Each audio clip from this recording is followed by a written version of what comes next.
Hello, hello, hello, and welcome to episode 179 of the Mo Money Podcast. I am your host, Jessica Moorhouse. Welcome back to the show. This is episode 179. So wrapping up this season, today I'm going to do a solo episode, just me talking at you. And the next week, I am going to be sharing the live recording of my Millennial Money Meetup number 5 that happened just a few weeks ago. So if you weren't able to attend, if you don't live in Toronto, that's why you couldn't make it. Don't you worry. I've got the recording. So it's all about retirement planning and pensions. Very exciting stuff.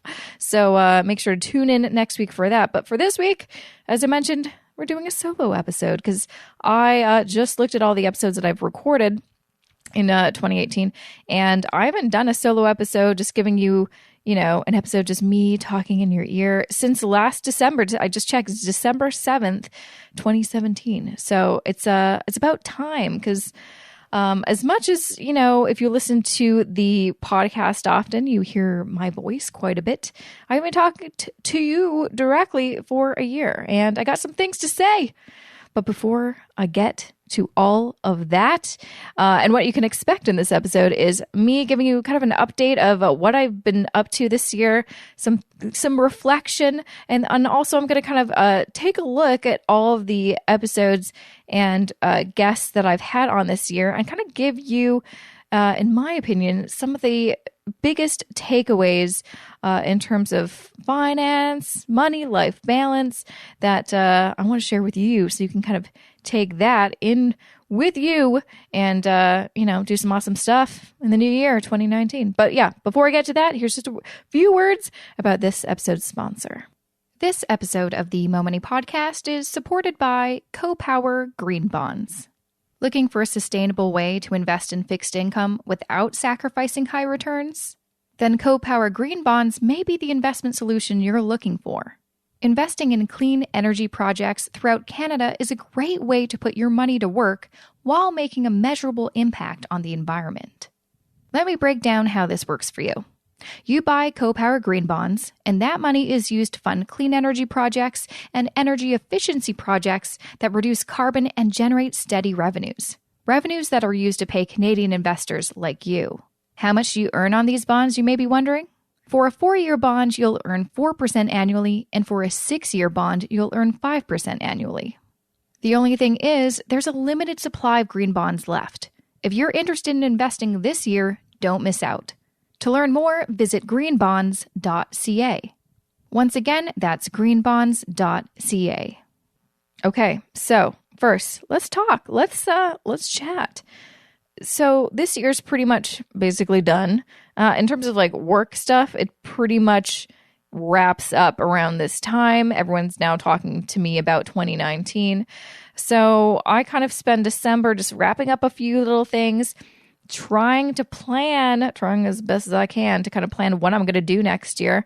But also big projects in the works that I've kind of teased along in the podcast and on my blog, email list, all that stuff, is really preparing to launch my first online courses.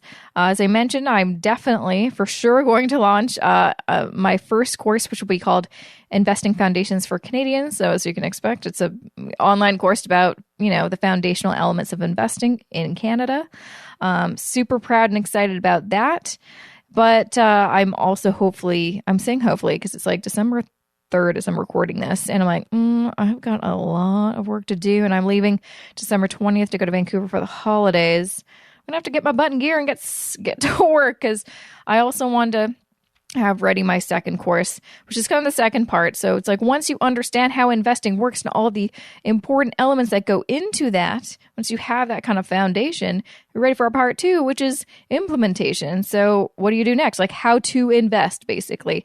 So it's going to be a course about index investing and how to either use a robo-advisor or you do the DIY kind of thing and how that all works together and how to actually do it. Because for me personally, it took me a while to really not only just understand the foundations of investing. It's been very helpful for me to have my own podcast, because then I have an excuse to bug all these amazing investing experts and authors so I can ask them all my dumb questions or smart questions. But at the beginning in in the first season, I had a lot of dumb questions. But you know what? No, I'm going to take that back. Let's write. Yeah, we're taking that back because there's no such thing as a dumb question. It just means you don't have the answer. So no. Okay, I need to be nicer to myself. Sometimes I'm very harsh on myself. Anyways, so what I'm trying to say is it took me a while to really build my own kind of investing foundation. I felt, I felt like I didn't know enough. It made me anxious. It made me feel overwhelmed. It made me feel stupid. And but I carried on. I'm like, no, we're not going to, let them win, whoever them is. We're going to continue to educate yourself because no one's born good at money management. I know that, but no one's especially born good or no one has this aptitude to just be better at investing. It's something that you learn. There's a bunch of rules. So you just got to understand the rules. And now I understand the rules because I've been studying my butt off for the past several years so I can really understand this stuff so I can help other people with it. Now I'm going to share all of my knowledge in my investing course. I'm very excited about. So that's what I'm like right now working on.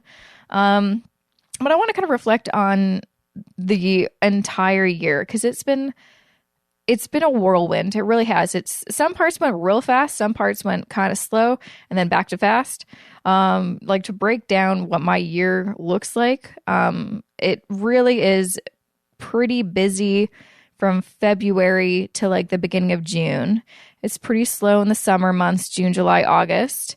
And then it just gets crazy town from September to the beginning of December. Like that's what it was like in 2017, my first year of self-employment. That's how it was this year. I'm going to just guess that that's not a coincidence. It's probably a pattern. So now at least now I know that, so I can kind of plan. I kind of knew, especially November is always my crazy month because it's financial literacy month. There's always just a lot going on. So I did kind of prepare myself mentally for that. And I had to say no to a lot of things. So I'll actually share some things that I may have never shared with anybody. So remember last year, and I probably put this in last year's solo episode too. I think I did because it was a big thing that happened to me last year was I did the Money 2020 payments race.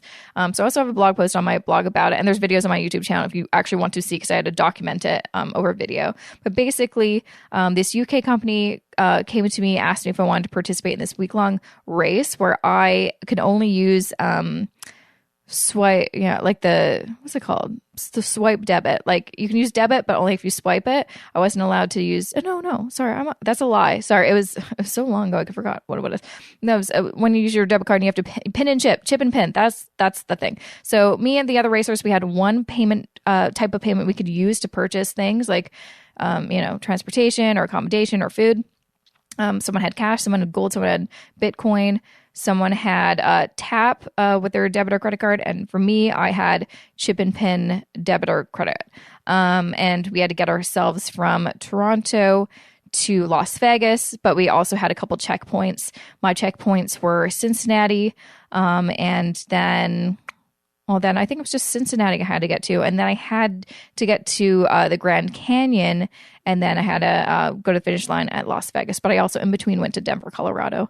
So that was pretty cool. Anyways, long story short, they contacted me again this fall and asked me if I wanted to do it.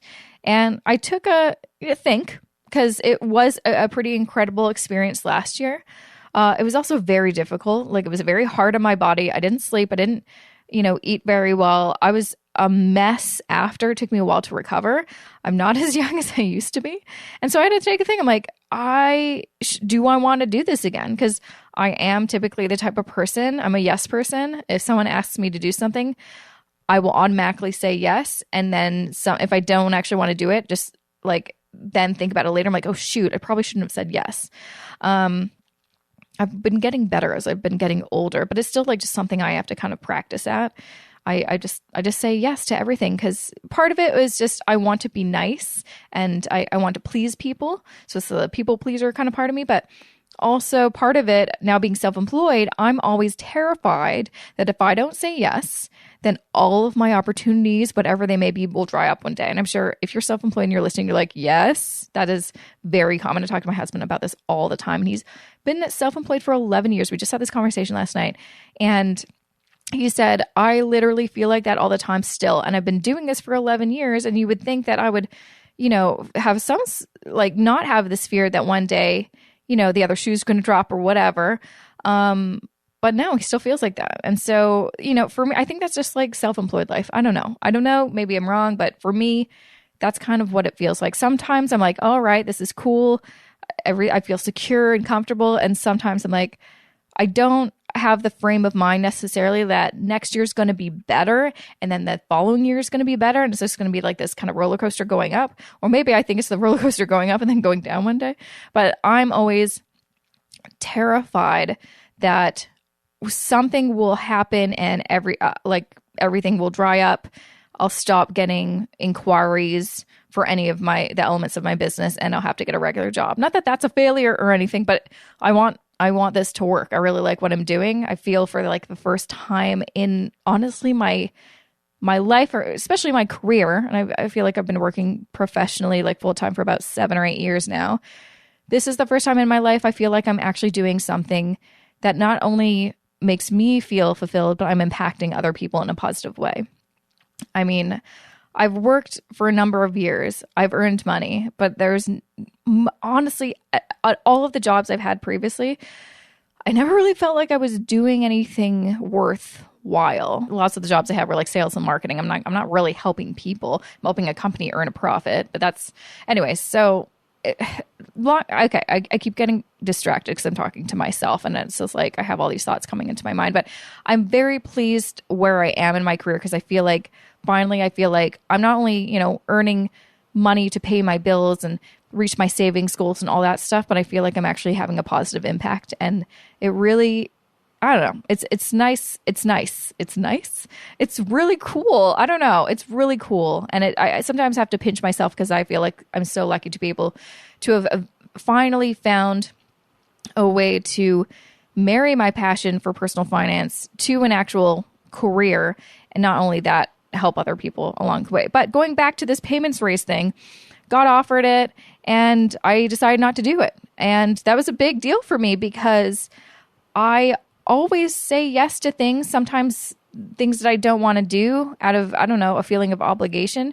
But I realize, honestly, the only way that you're going to kind of design the life that you want is to have to sometimes say no. And saying no is very difficult for me, but it is something I'm actively practicing.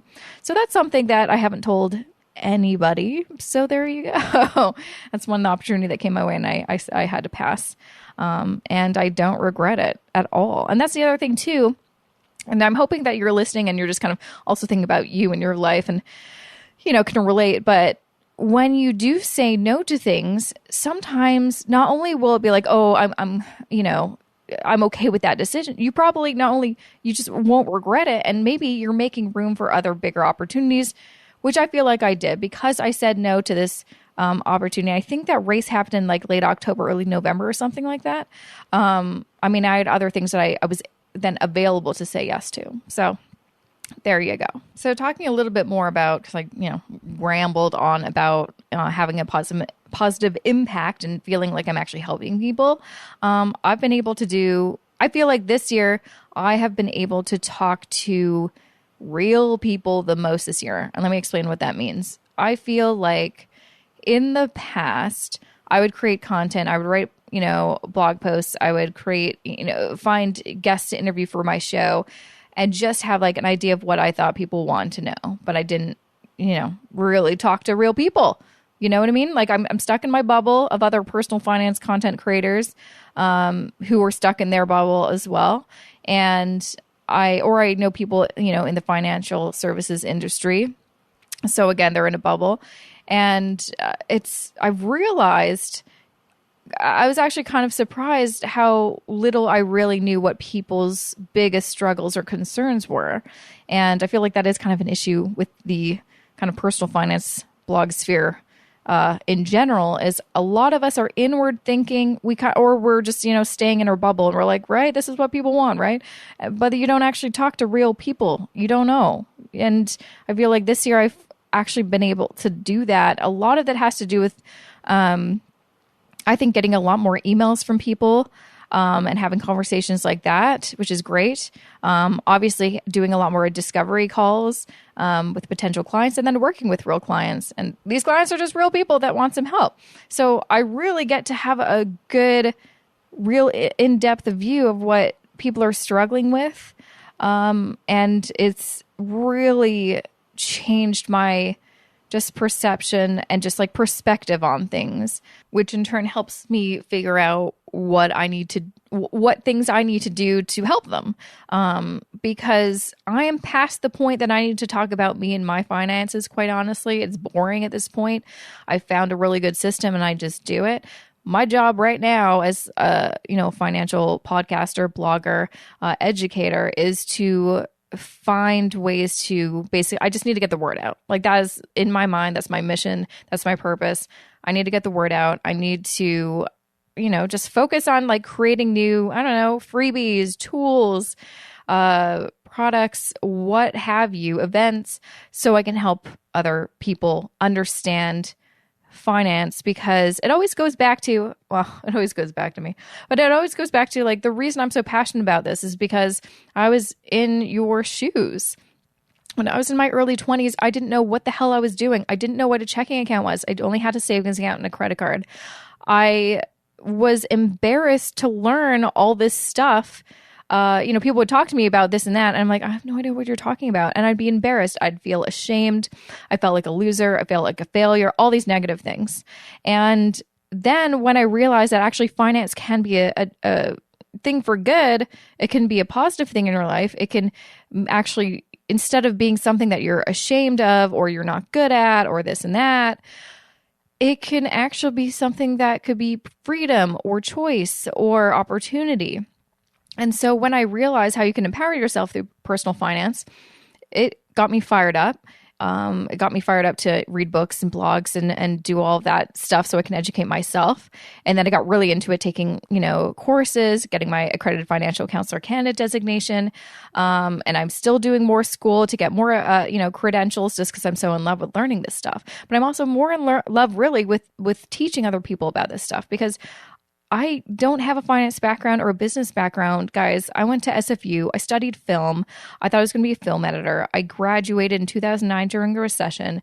I had, it took me a year to get full-time work, and I was broke AF. I really was broke. And so if I can go from that girl who didn't know what a checking account was to this girl who's talking to you on a personal finance podcast, who's, does lots of public speaking, who's on TV, all this kind of stuff. And this isn't just to like, ooh, I'm so great. It's just like, if I can go from like literally no idea what the hell I'm doing to I feel so confident and so comfortable and knowledgeable about this topic that I can teach others, then literally you can do that. Anyone could do that. Your friends, your family can do it. Finance is for everyone.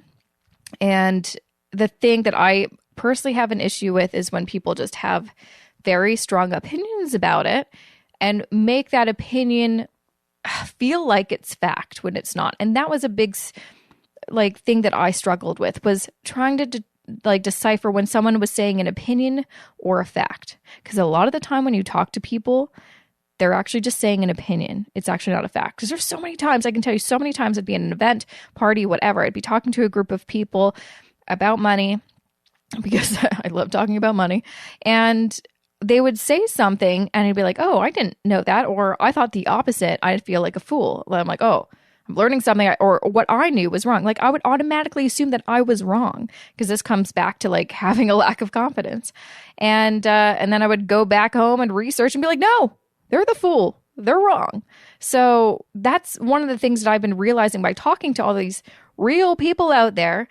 It's not so much that they don't know the answers or can't find them. Sometimes yes, but most of the time it comes back to this idea of confidence. And I know I've talked about financial confidence a lot on the show, And it's because it's for me, it's like, okay, this is actually the most important thing we should be focusing on. Kind of like the tagline from that bank, you're richer than you think. Well, I think the same should be said, that you're smarter than you think.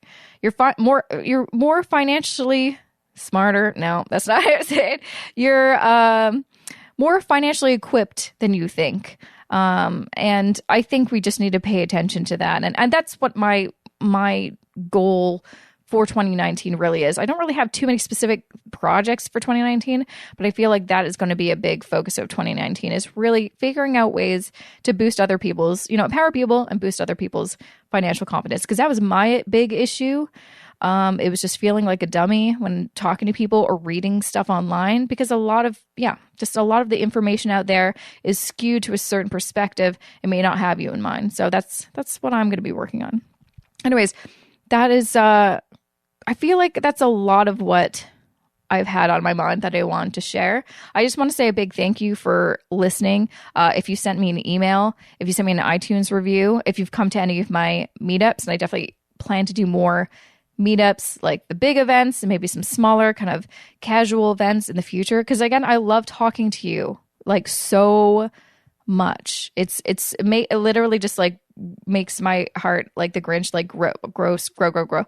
So it's the reason I keep on getting fuel to keep on doing this, because it's tough being your own boss sometimes, and you can get distracted very easily and forget why you're doing this in the first place. So I always kind of come back to like, remember why you're doing this is to help other people, like other people have helped me, and that's what I want to do. Anyways, so I'm going to kind of take a look at some of kind of the themes and topics that and guests that I've had over the past year, and kind of give you some kind of tips or things to think about of some of the most impactful, I feel like, messages that I got from all these interviews. All right, first I'm going to talk about one episode that in particular for me it was just like a dream to do, but also he just said so many things that have stuck with me since our interview. So I'm talking about Perez Hilton. So big Perez Hilton fan. I've been reading his blog for over 10 years, and he's such an interesting character. And it was nice to actually talk to a very successful lifestyle blogger who's been in it, who's one of like the OGs really, but to talk to him specifically about his own financial background, because lots of people they don't like sharing that kind of stuff. And we talked about how he had to file for bankruptcy because he kept on making some really bad mistakes. And again, for him, his issue was he just didn't have the knowledge. And so that's why he was making mistakes, borrowing money, getting into crazy debt. He just didn't know any better. And then he realized, through this bankruptcy, all of his mistakes, and turned his life around. And now he's doing very well. He's very successful. But what we kind of, what was interesting was we talked about spending, and spending isn't bad, which again has been a big theme of this season, is getting rid of this disgusting, terrible, freaking idea that spending is bad. It was something, honestly, I learned in my early 20s from, I'm not going to mention names, but certain books, certain TV shows would make me feel guilty about spending, feel bad about spending. And that's not okay. That's not cool. You don't help people by putting them down. And so this is something I still have to kind of work on, is this guilt of spending. And so talking to Perez, he's like, no, I like to spend money on, the Uber and taxis and like some meal delivery services. Who cares? But he's also working towards earning more money and building up his net worth. And how he's doing that is like, he's hustling. He said something, I'm going to get the quote wrong, but he said something like, you shouldn't be trying to find balance in your 20s. You should be hustling as hard as you can because you're young and you have the energy. Don't find balance. There's no balance. Just hustle. And I agree with that. I hustled my tail off in my 20s, and I don't regret a day of it. I don't regret an hour. I did what I needed to do to set my future self up in a better position. I think this idea that, and maybe this is just like, again, this is just me. I'm not telling you this is right or wrong. This is just my personal life experience and perspective is, I've never lived like a life like after university where I had just a 9-to-5 job and then went home and just like, I don't know, just hung out. I've always had something on the side. It was either the blog, second job, whatever. And now that I'm self-employed, yeah, I'm recording this at 7:23 p.m. Like, I work all the time, but I freaking love it. I don't think there's anything wrong with hustling, depending on your personality and what, what drives you in your life. But for me, hustling is what I do. I just work and I love what I do because I'm creating some awesome stuff. And so it was nice to talk to Perez, and he's like, oh no, because I wasn't sure. I'm like, does he have like a huge team behind him? Does he like not do that much work and he just assigns it to his assistant? No, he's out and about hustling, doing whatever he needs to do because, he's supporting his mom and he's supporting 3 kids and he wants to give them a really fantastic life. And I think that's pretty admirable. So it was nice to hear that from somebody who is, in my mind, a celebrity, but he's not like, oh yeah, like I just lounge about on the beach taking Instagram stories or whatever. It's like, no, he's like working it. And I think that's a pretty cool thing. And it was just like shocking to hear that from him, but also it was like nice to hear too. Another episode that I loved was talking to JD Roth of Get Rich Slowly. Love his blog, and he's just like the nicest guy ever. And we talked about, the title is why you should be the CFO of your own life. And it is something I also think about often when I'm in this situation where sometimes I'm just like, I'm tired. Like, I don't want to care about my money anymore. I would love to not track my spending and my net worth and budget and like keep all my receipts and be my own accountant all the time. I'm sick of it. And then I remember what he said. It's like, you really do need to be the CFO of your own life. Because no one cares about your money. No one cares. You need to care the most. If you want to be financially successful, whatever that means, that doesn't mean, retiring at 35 or being rich. It just means being responsible with your money and being able to use money as a tool to get the things out of life that you want, that are values in your life. You need to step up to the plate and be your own CFO. Sorry, it is work. It is kind of work. So you need to do it.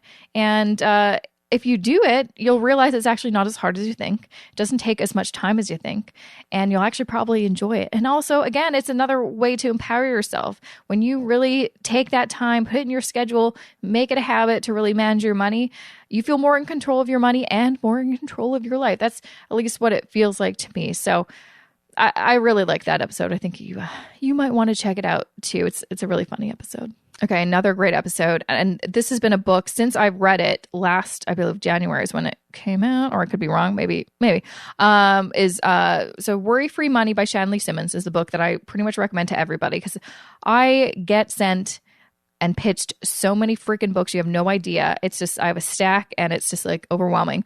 But I liked the title of her book. I liked the cover of her book. I met her in person. I loved her right away.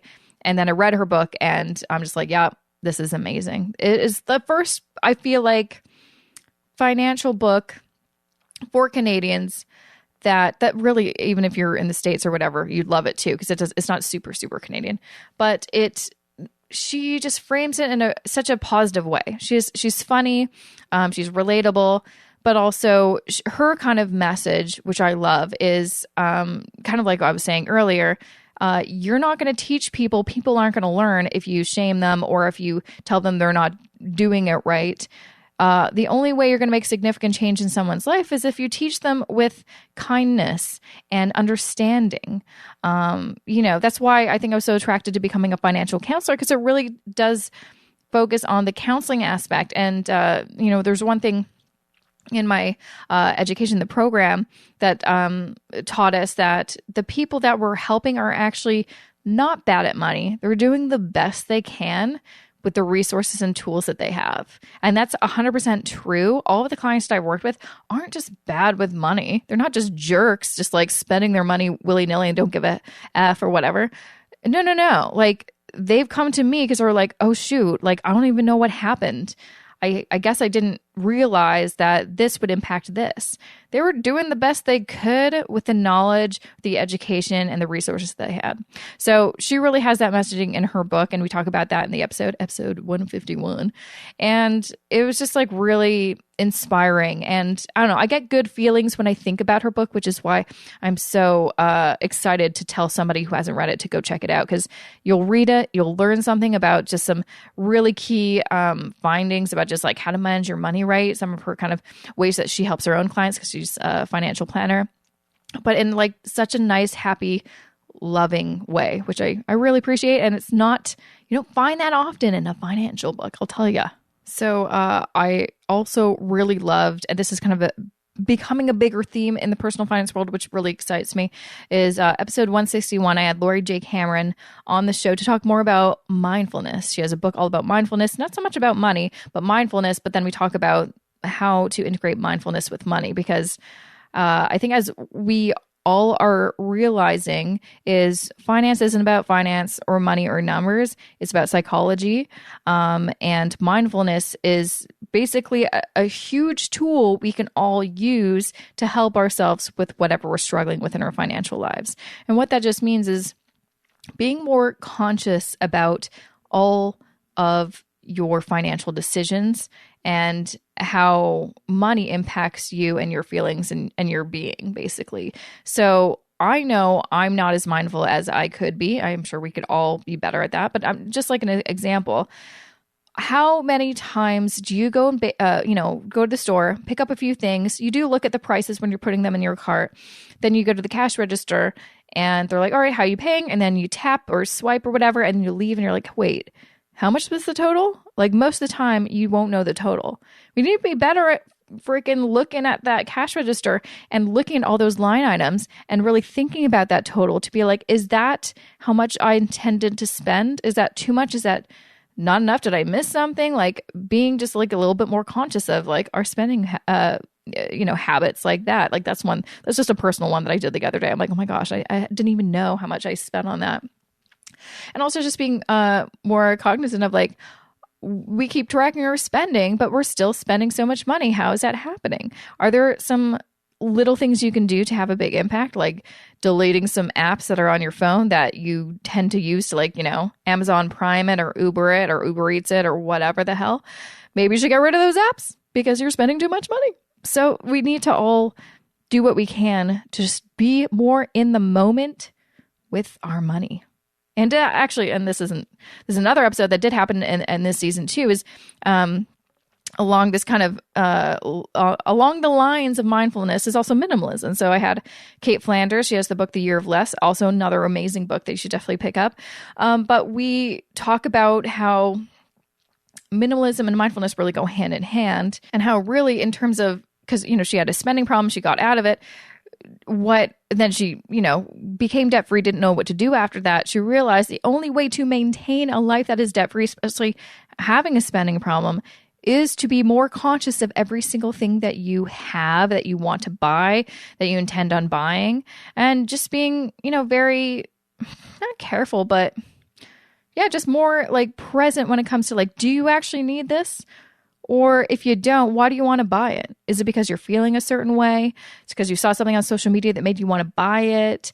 Is someone pressuring you? Is it social pressure? What is it? We all need to think more before we take out, cash or that card from our wallet and buy something. That's for sure. Okay, so not surprisingly, but I was a bit surprised. One of the top downloaded episodes in 2018 was my episode with Catherine Hart. I had her on episode 165. Episode's called Get Paid Your Worth Negotiation Tips. Maybe it was just a good title. I need to get better titles. I'm terrible at them because I just don't care. We just talked about basically negotiating a higher salary, or when you're in a job interview, how to get more money. Very simple things, you'd think, but honestly, and maybe this is also just because I'm coming from a place that I'm a woman, I was never taught to negotiate. I was always basically kind of told, just be grateful you're getting a job offer. You're so lucky. And so I never, ever negotiated a salary when going into a job. The only times there's once it kind of came up, but it's because they actually promised a certain salary, and then when I saw the contract, it was lower. And I'm like, no. We talked about, like, you promised this. And they're like, oh yeah, you'll get that later. I'm like, no. At the time, I think I was just like, no. I'm tired of this. I think I'd been on way too many interviews because I was looking for a new job. So eventually they did give me that, but it wasn't that much money. It was like fighting over $5,000. But anyways, I never negotiated, and I'm kicking myself for that because you're leaving money on the table.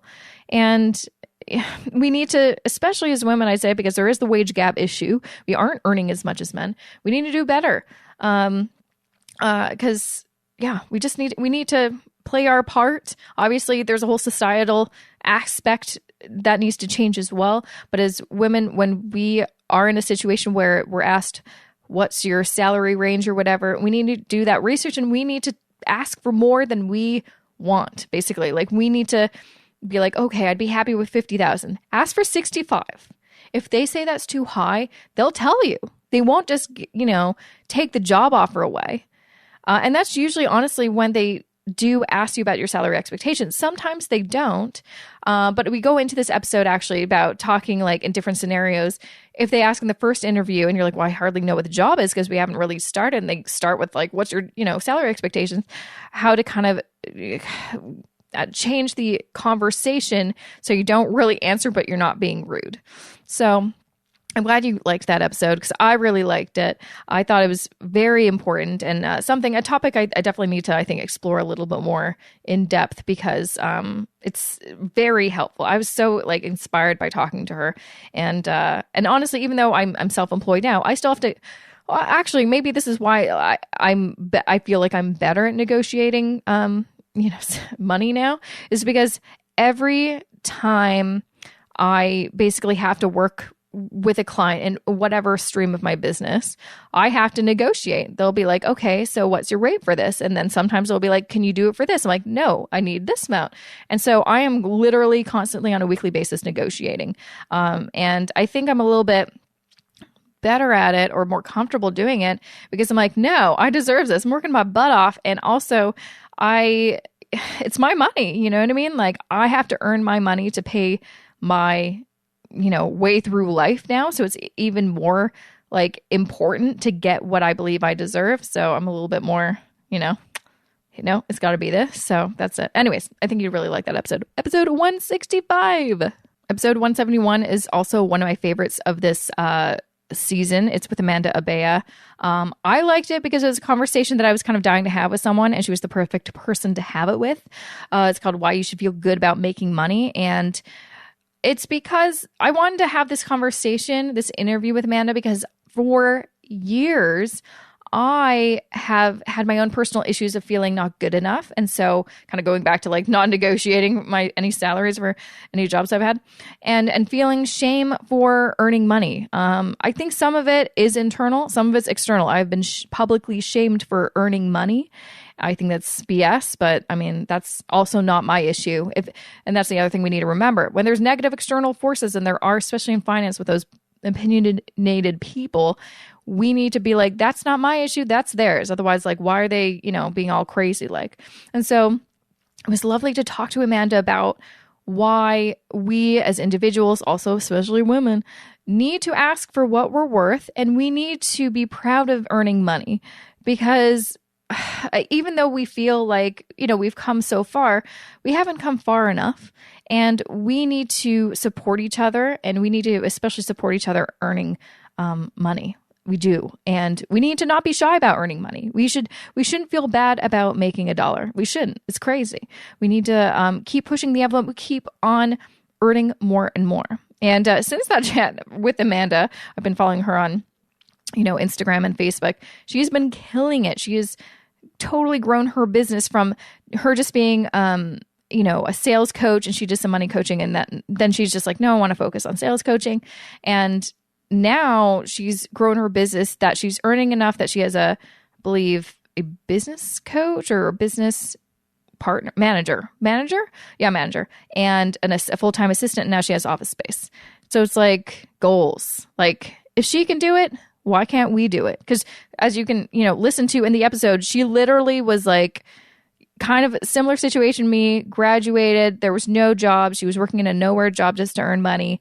And then eventually she educated herself on how she can earn more money and what she could do and how she can start an online business and what she could do differently. And so it's a very inspiring episode, especially if you want to learn specifically more about earning money. All right, so the last episode that I'm going to share that had some really just great things to think about, and I love it. Also, I just love it. So it's why you need a F off fund. I'm not gonna put this as like, I'm not swearing in this episode because I don't like putting that little E on there because I always feel like some people won't listen if it's like explicit, but whatever. So Paulette Perhatch, she is the author of the book Welcome to the Writer's Life, but also she basically, people started paying attention to her and her writing because she wrote an article for the Billfold called, the F Off Fund, and it went viral like crazy town. And basically, it is this beautiful story. It's in the show notes, episode 174. There's a link to that, or just Google it. It's such an amazing article, but it's basically kind of a fictionalized story, sort of based on her life, on why you need an emergency fund. But like that in itself sounds like, emergency fund, that's exciting. No. Her story is amazing because she basically describes all these scenarios that I'm sure most of us have been in once or twice, and why if you didn't have an emergency fund, you wouldn't be able to get out of that situation. So as an example, if you have an abusive boyfriend, if you have a boss that's sexually harassing you, well, if you live with him and you live with your boyfriend and you don't have any place to go and you don't have any emergency savings, you can't leave him. You're stuck. If you don't have any emergency savings and you've got this gross boss, like, making, comments or just like creeping you out or doing, worse things. But you need the money from that job because you don't have anything saved up. Well, you're stuck. So you need to have an FOF fund or whatever kind of fund you want to call it for these kind of emergency situations. And I know for me, I've never been necessarily in those kind of scenarios, but I've definitely used my emergency fund to get me out of some situations where I'm like, I can't stay here. I mean, that was a big reason why I quit my last job, was like my mental state, my mental health was, it was done. Like it was gone. It was gone. And I could not stay there another day. I was so unhappy. And luckily I had, an emergency fund. So when I was weighing, what do I want to do? Do I want to quit, be a little unemployed and then find a job? Or do I want to try to, do my own thing and see if I can make this a business? I had those options because I had money in the bank that would pay my bills. And that was really important because my husband's self-employed. His income is very variable, so we're always very conscious of that. We're homeowners. We have a mortgage, and we cannot let those mortgage payments lapse. And we also, guess what? There's a couple times where I've had to fly back to Vancouver pretty quickly because, sadly, both my grandparents have passed away in the past couple of years. I would be screwed if I didn't have money in the bank to pay for those emergency flights. And no, you do not get a family discount when, your grandparent passes away. I called them. But if your immediate family does, like your, brothers, sisters, parents, or whatever, you do. So make sure to keep that in mind. But for grandparents, no, you have to pay full price, which is really crappy. So without that emergency fund, I would have to basically have to say no to lots of things. I would have to probably put my mental health at risk even more. I'd not be as good as where I am right now. So it's just a really beautiful, article that she wrote, and we have a really great conversation in episode 174. So those are some of my, not like top or favorite episodes, but those are just as I'm going along, checking them out. They just made me feel something as I saw that kind of title. I'm like, oh yeah, I remember what I felt like when I had that interview, and it was just, I wanted to share that with you. So I hope you enjoyed it. Don't go away. I have a few things that I want to share with you before I sign off. But just a few words about this episode's sponsor first. This episode of the Mo Money Podcast is supported by CoPower Green Bonds. What's in your investment portfolio? Like, seriously, what kind of companies are you investing in? You may be surprised and, well, not exactly thrilled to see that you're investing in companies that don't actually align with your personal values. Here's one way you can change that. CoPower Green Bonds, a way to invest your money to fund renewable energy and energy efficiency projects in Canada. CoPower was founded in 2013 with a single mission: to unlock capital for climate solutions by empowering Canadians to participate in and profit from the transition to a low-carbon economy. If you're just as concerned about climate change as I am, this is one way you can do something actively about it, while also earning high returns for your financial goals. I'm talking 4 or 5% on your investment. Want to learn more and get started? Then visit greenbonds.ca. Once again, that's greenbonds.ca. Okie dokie. So as I mentioned in a few past episodes, I am coming to Vancouver for the holidays. I am going to do a little, casual mini meetup. Got a bunch of people on my list. And basically it's just like, we're going to go to some like pub and have a drink and just talk money and have a good old casual fun time. And you can ask me whatever you want and we can have fun and we become friends. So if you're interested in joining me, because why wouldn't you? Because it'll be super fun. I'm super nice, I promise. You can just email me directly that you're interested. Jessica@jessicamoorhouse.com is where you can reach me. Put you on my list. And then I'm currently investigating locations and dates, and I'll pick something and it'll be fun. I'm really excited about it. As I've mentioned, I have some exciting things in the queue, especially my online courses that'll be launched in January. And if you want to be the first to know about all that stuff, well, you find it on my email list. I email my list weekly, Wednesdays, sometimes Thursdays when it gets like super crazy, but generally Wednesdays. And I share all the things that I'm up to, all the events, all the speaking things, anything, I'm up to, new blog posts, all that stuff on my email list. And you can get on it, jessica@jessicamoorhouse.com/subscribe. I talked a little bit about freebies and, creating stuff to help people. Well, I've got a bunch of great freebies in my resources library, all free. There's a couple, webinars, online trainings, a lot of downloadables, spreadsheets, worksheets, all that kind of stuff. And you can find it all for free. Get access to it, jessicamoorhouse.com/resources. Easy peasy. Last but not least, I haven't really promoted this for a while because honestly, I've been very busy. Knock on wood. But I've been working with a ton of financial counseling clients since I kind of opened that part of my business back in June. So if you're interested in, checking out what my program's all about, I have kind of 2 programs that I offer right now. And if you want to see if we'd be a good fit together so we can help you with your financial life, whatever it is, maybe you need something long-term, maybe you need just like a power session. So, okay, I'll just tell you what my programs are because I kind of already said it. So I've got 2 programs, and I don't think I've ever shared this anywhere. It's not on my website. I just share it to like people that sign up for a discovery call. So I'll share it with you right now. I've got 2 programs. One is, it spans 4 months. We meet, online via Zoom for 1 hour every month. And before the first session and after every single session, I assign you homework. So that is it in a nutshell. But basically, it's a personalized program to find out what you need help with. And then the kind of goal is for us to really tackle some of your biggest financial struggles and also help you build your own financial plan. So we're taking all those boxes. So you've got the right insurance, you know how you're going to do your taxes, you've got a budget, we've got a debt repayment plan, whatever it is, we're going to get it all done in those 4 months. And you're going to have some really great financial habits after that. Now, if that's not something that you need, you can just sign up for what I call a power session. All a power session is you get me for 3 hours in one big block of time, and we just dig into your financial life. So whatever your issue is or issues, we're going to tackle in that 3-hour period. So basically, the first program is really for the people that have a lot of work to do and need that accountability, because I'm going to be checking on you and you better be doing your work. But if you are just someone who's like, I think I'm doing it right, I need someone to check my work, I'm not sure if I'm managing my money right, I just need like a good old power session, like kind of like a boot camp kind of thing, then that would be what you would probably be more interested in. So if you want to talk to me and learn more and maybe work with me, I am accepting new clients. I'm promoting this a little bit more. I only kind of take on a few clients at a time, but I've actually finished up with a number of clients that were all in that 4-month program. So I've finished a lot of them before the holidays, which is great. So I've got a bunch more openings. So if you're interested, just go to jessicamoorhouse.com/discovery call, and you can learn more, look at some of the testimonials from past clients, book a call with me to learn more, and it'll be fun. So there you go.